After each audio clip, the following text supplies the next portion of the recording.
Estas señales milagrosas acompañarán a los que creen. Expulsarán demonios en mi nombre y hablarán nuevos idiomas. Podrán tomar serpientes en las manos sin que nada les pase, y si beben algo venenoso, no les hará daño. Pondrán sus manos sobre los enfermos y ellos sanarán. En los últimos años, hemos sido testigos de un aumento alarmante de enfermedades mentales como la depresión, el estrés y la ansiedad. Parece que estas condiciones son cada vez más comunes y muchas personas han tenido que recurrir a psicólogos en busca de ayuda. Sin embargo, a menudo solo reciben medicamentos para calmar los síntomas. La pregunta que se plantea es si los demonios tienen algo que ver con estas cosas. ¿Son simplemente enfermedades normales o hay algo más detrás de eso? En caso de que sean los demonios, ¿qué se debe hacer? Estimado oyente, en este video te mostraremos desde una perspectiva bíblica la autoridad que Cristo nos otorga sobre los demonios. Una vez que comprendas esto, podrás ayudar a muchas personas que están siendo oprimidas por entidades demoníacas para que puedan ser liberadas en el nombre de Jesús. Antes de continuar, te agradecería si pudieras darle me gusta a este video y también suscribirte si aún no lo has hecho. De esta forma, podrás recibir todo nuestro contenido nuevo que publiquemos. Empezamos.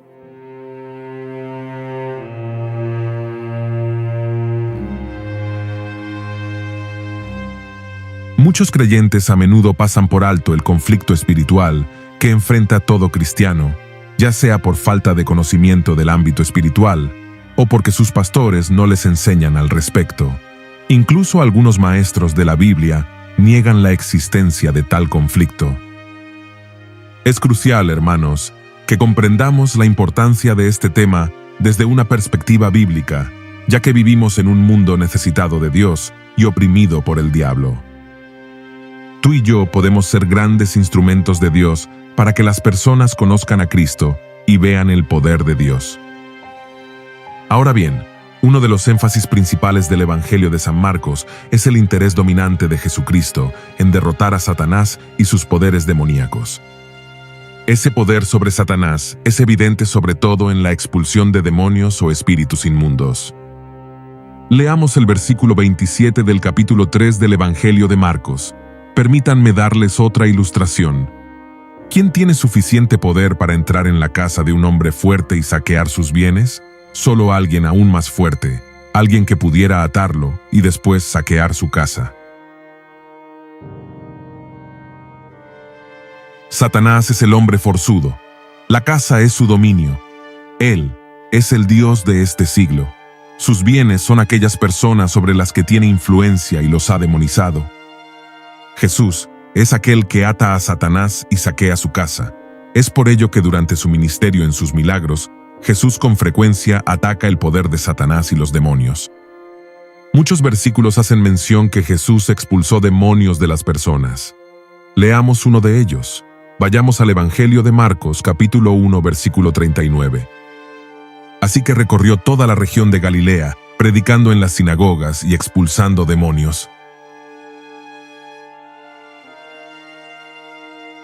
A menudo solo hemos limitado el propósito de Cristo al venir a la tierra, a dar su vida por nosotros para salvarnos, y eso es cierto, es lo más grande.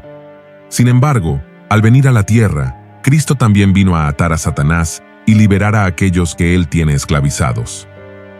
Veamos lo que dice el Evangelio de Lucas, capítulo 4, versículos 18 y 19. El Espíritu del Señor está sobre mí, porque me ha ungido para llevar la buena noticia a los pobres. Me ha enviado a proclamar que los cautivos serán liberados, que los ciegos verán, que los oprimidos serán puestos en libertad, y que ha llegado el tiempo del favor del Señor.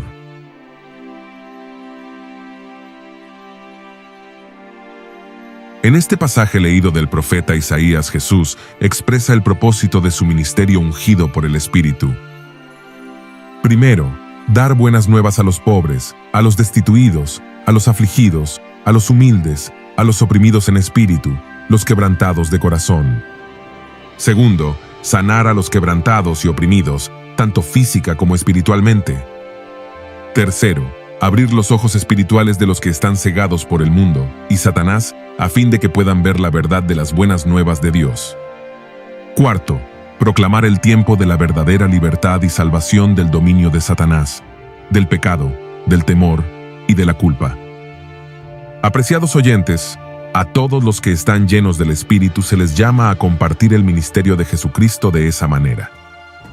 Para hacerlo deben tener una profunda comprensión de la terrible necesidad y de la miseria de la raza humana que ha resultado del pecado y del poder de Satanás, un estado de esclavitud al mal, congoja del corazón, ceguera espiritual y aflicción física.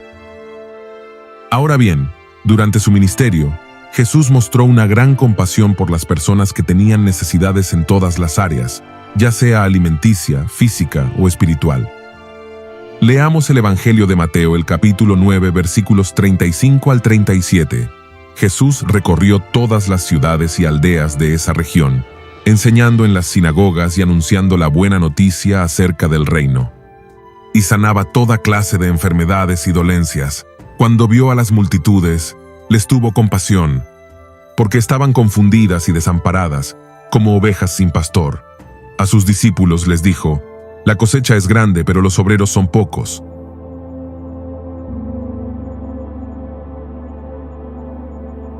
En estos versículos se evidencian tres acciones que Jesús realizaba. Primero, Jesús predicaba. El heraldo es el que trae un mensaje del rey.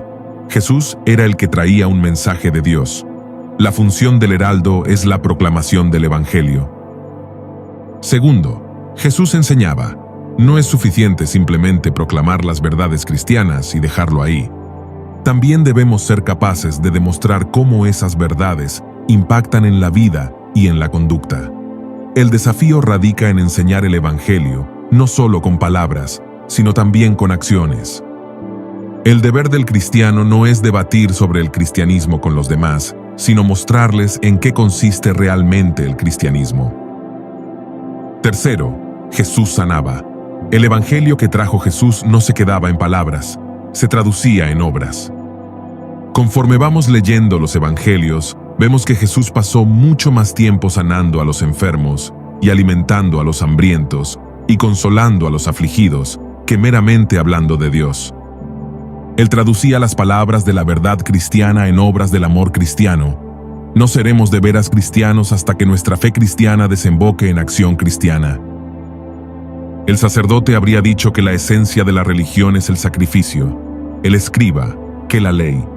Pero Jesucristo decía y mostraba que la esencia de la religión es el amor. Jesús vio aquel gentío de hombres y mujeres normales y corrientes, se conmovió de compasión. La palabra que se usa en el original en griego es splanchnistais, la palabra más fuerte que hay en griego para la piedad. Procede de la palabra splanchna, que quiere decir las entrañas, así es que describe la compasión que le conmueve a uno en lo más íntimo de su ser. Queridos oyentes, en este Evangelio completo podemos ver cómo Jesús predicaba, enseñaba y sanaba durante su ministerio. Ahora bien, hay teólogos quienes creen que esto era exclusivamente para el ministerio de Jesús y los apóstoles, ya que se les concedió la autoridad. Como dice John MacArthur en su comentario bíblico, estas señales fueron prometidas a la comunidad apostólica y no a los creyentes de todas las épocas. Algunos creen que en la época de los apóstoles, las personas estaban poseídas por demonios, pero ahora ya no lo están porque Cristo ha vencido al enemigo y solo puede sembrar malos pensamientos en las personas. Por otro lado, aquellos que abrazan la doctrina cesacionista entienden que algunos de esos dones, especialmente aquellos que estuvieron estrechamente relacionados con los apóstoles en el primer siglo, fueron cesados o retirados por el Señor cuando ya no había apóstoles, a partir de la muerte del apóstol Juan. Creemos que esto es un error que ha causado confusión y ha limitado la capacidad de Dios para actuar. Ahora bien, en el Nuevo Testamento se refiere con frecuencia a los que sufren por la opresión y la influencia de Satanás debido a la posesión de un espíritu inmundo y al conflicto de Jesús con los demonios. Primero, los demonios son seres espirituales que tienen personalidad e inteligencia. Como súbditos del reino de Satanás y enemigos de Dios y del hombre, son malos y maliciosos y están bajo la autoridad de Satanás. Segundo, Los demonios son los poderes que respaldan a los dioses falsos, de modo que la adoración de ídolos y dioses falsos es en sí adoración de los demonios. Leamos 1 de Corintios capítulo 10 versículo 20. No, de ninguna manera.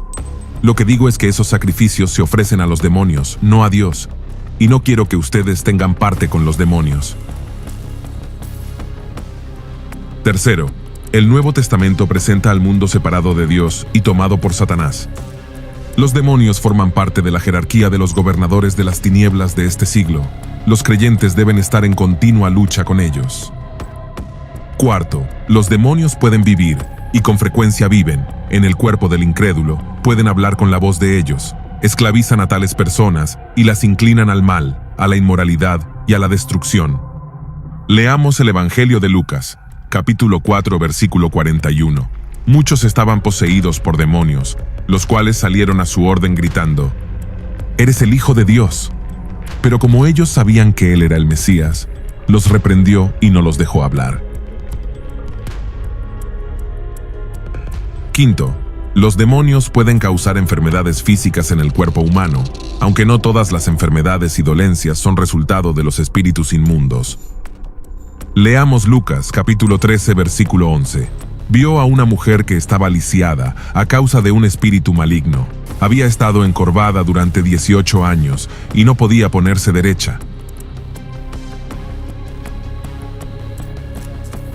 Sexto, los que participan del espiritismo y de la magia, la hechicería, tratan con los espíritus inmundos, y eso puede conducir fácilmente a la esclavitud demoníaca.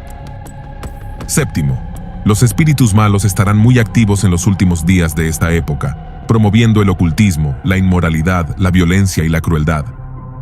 Atacarán la palabra de Dios y la sana doctrina. El derramamiento máximo de actividad demoníaca se verá en el anticristo y en sus seguidores. Estimados oyentes, es evidente que los demonios son una realidad, y todo lo que está registrado en los Evangelios y en el libro de los Hechos es verídico. La oposición demoníaca es un obstáculo para la libertad de las personas y la predicación del Evangelio. Algunos pueden considerar esto como fanatismo pentecostal, pero en realidad es una verdad indiscutible. Durante mi ministerio, he sido testigo de muchas personas siendo liberadas de la influencia de los demonios. Recuerdo muy bien un caso en particular. Una mujer desesperada vino en busca de ayuda. Le pregunté qué le sucedía y ella me contó que estaba obsesionada con un hombre del cual no podía vivir sin él, sin importarle si él tenía a alguien más. La mujer se agitaba y se movía de manera extraña. Le propuse que me acompañara en la oración por la tarde y ella aceptó. Comenzamos la oración y de repente ella cayó al suelo. Me acerqué para orar por ella y, en el nombre del Señor, reprendí todo lo que la atormentaba. Ella soltó un grito desesperado y luego de unos minutos la levantamos.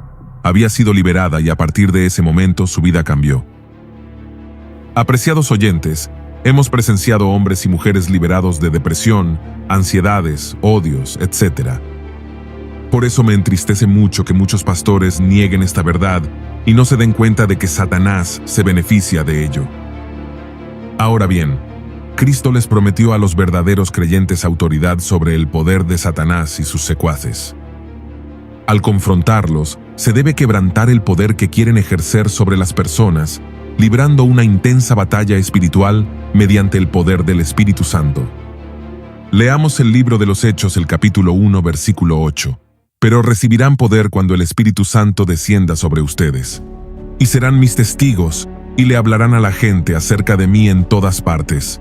En Jerusalén, por toda Judea, en Samaria y hasta los lugares más lejanos de la tierra. Poder en griego dunamis significa más que fuerza o capacidad, designa sobre todo el poder en operación, en acción. La obra principal del Espíritu Santo en el testimonio y la proclamación es venir sobre los creyentes para que reciban poder y dar testimonio de la obra salvadora y de la resurrección de Cristo, y mostrar las obras de Dios. Ahora bien, según el Evangelio de Marcos, capítulo 3, versículo 27, el conflicto espiritual contra Satanás tiene 3 aspectos. Leamos el texto bíblico. Permítanme darles otra ilustración. ¿Quién tiene suficiente poder para entrar en la casa de un hombre fuerte y saquear sus bienes? Solo alguien aún más fuerte, alguien que pudiera atarlo y después saquear su casa. En primer lugar, declarar la guerra contra Satanás conforme al propósito de Dios. En segundo lugar, entrar en la casa de Satanás, cualquier lugar donde tenga su fortaleza. Atacarlo y vencerlo mediante la oración y la proclamación de la palabra y destruir sus armas de tentación y engaño demoníacos. En tercer lugar, arrebatarle sus posesiones, es decir, librar a los que ha tenido esclavizados y entregarlos a Dios para que reciban perdón y santificación por la fe en Cristo. Ahora bien, existen pasos personales que debemos tomar, y es en este punto donde muchos fallan. Pero si los consideras con seriedad, te convertirás en el instrumento de Dios en sus manos. En primer lugar, reconocer que no es una lucha contra sangre y carne, sino contra huestes espirituales de maldad. Leamos Efesios capítulo 6, versículo 12. Pues no luchamos contra enemigos de carne y hueso, sino contra gobernadores malignos y autoridades del mundo invisible, contra fuerzas poderosas de este mundo tenebroso y contra espíritus malignos de los lugares celestiales. Estos gobernantes malignos, seres satánicos y príncipes de las tinieblas, no son personas sino ángeles caídos a los que Satanás controla. No son simples fantasías, son reales. Enfrentamos un ejército poderoso que tiene por meta destruir la iglesia de Cristo. Cuando creemos en Cristo y nos unimos a su iglesia, estos seres vienen a ser nuestros enemigos y emplean todo tipo de ardides para apartarnos de Cristo y hacernos pecar otra vez. Aunque estamos seguros de la victoria, debemos batallar hasta que Cristo venga, porque Satanás lucha constantemente en contra de todos los que están del lado del Señor.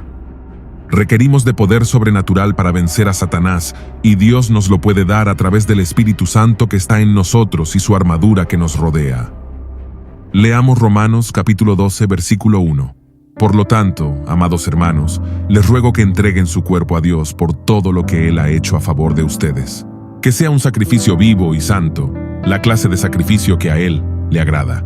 Esa es la verdadera forma de adorarlo. En tercer lugar, tener fe en que el poder de Satanás se puede quebrantar en cualquier parte de su dominio y comprender que el creyente tiene armas espirituales poderosas que le ha dado Dios para la destrucción de las fortalezas de Satanás. Leamos la segunda carta de los Corintios capítulo 10 versículos 4 y 5. Usamos las armas poderosas de Dios, no las del mundo, para derribar las fortalezas del razonamiento humano y para destruir argumentos falsos. Destruimos todo obstáculo de arrogancia que impide que la gente conozca a Dios. Capturamos los pensamientos rebeldes y enseñamos a las personas a obedecer a Cristo. La lucha del creyente es contra huestes espirituales de maldad. Por tanto, las armas del mundo como el ingenio, el talento, la riqueza, la capacidad de organización, la elocuencia, la propaganda, el carisma y la personalidad son en sí insuficientes para derribar las fortalezas de Satanás. Las únicas armas adecuadas para destruir los baluartes de Satanás, la injusticia y las falsas enseñanzas, son las que Dios nos da. En cuarto lugar, proclamar el Evangelio del Reino en la plenitud del Espíritu Santo. Existe un tipo de predicación que carece del Espíritu Santo, pero también hay una predicación que se caracteriza por el poder del Espíritu Santo. Esta predicación es poderosa, toca los corazones y rompe el yugo del diablo. En quinto lugar, confrontar a Satanás y su poder directamente al creer en el nombre de Jesucristo, usar la palabra de Dios, orar en el Espíritu, ayunar y echar fuera demonios en el nombre de Jesús. Leamos el Evangelio de Mateo capítulo 17 versículo 21. Pero este género no sale sino con oración y ayuno. Querido oyente, si no te entregas por completo buscando al Señor en su palabra, el ayuno y la oración, es muy difícil ver el poder de Dios obrando. Es triste y lamentable que muchas congregaciones no busquen a Dios profundamente en oración y ayuno. Pero si lo haces y estás fortalecido en el poder del Espíritu, ora con fe y verás la gloria de Dios. Sexto, pedir a Dios sobre todo que el Espíritu Santo convenza de culpa a los perdidos en cuanto a pecado, justicia y el juicio venidero. Leamos el Evangelio de Juan capítulo 16, versículo 8 al 10. Y cuando Él venga, convencerá al mundo de pecado y de la justicia de Dios y del juicio que viene. El pecado del mundo consiste en que el mundo se niega a creer en mí. La justicia está disponible, porque voy al Padre, y ustedes no me verán más. Séptimo, pedirle a Dios que se manifieste el Espíritu mediante los dones de sanidad, lenguas, milagros, señales y prodigios, y anhelar esa manifestación. Leamos Hechos de los Apóstoles capítulo 4, versículo 29 al 31. Y ahora, oh Señor, escucha sus amenazas y danos a nosotros, tus siervos, mucho valor al predicar tu palabra. Extiende tu mano con poder sanador, que se hagan señales milagrosas y maravillas por medio del nombre de tu santo siervo Jesús. Después de esta oración, el lugar donde estaban reunidos tembló y todos fueron llenos del Espíritu Santo, y predicaban con valentía la palabra de Dios. Queridos oyentes, es importante recordar que el poder de Dios es real y puede salvar, sanar y liberar a aquellos que están oprimidos por el diablo. Como iglesia, debemos unirnos en oración para que el Espíritu Santo comience a obrar con poder y maravillas en todas las personas que están siendo afectadas por el mal. Es triste ver que algunas congregaciones son débiles y no experimentan el poder de Dios. Estimado oyente, levántese en el nombre de Jesús y comience a orar para ser revestido con el poder del Espíritu Santo. Ore con fe por aquellos que están sufriendo de ansiedad y estrés, reprendiendo en el nombre de Jesús.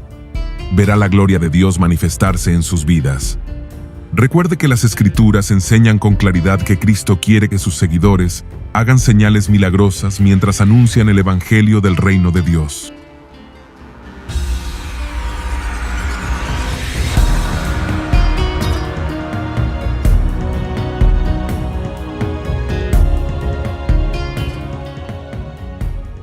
Y así llegamos al final de este video.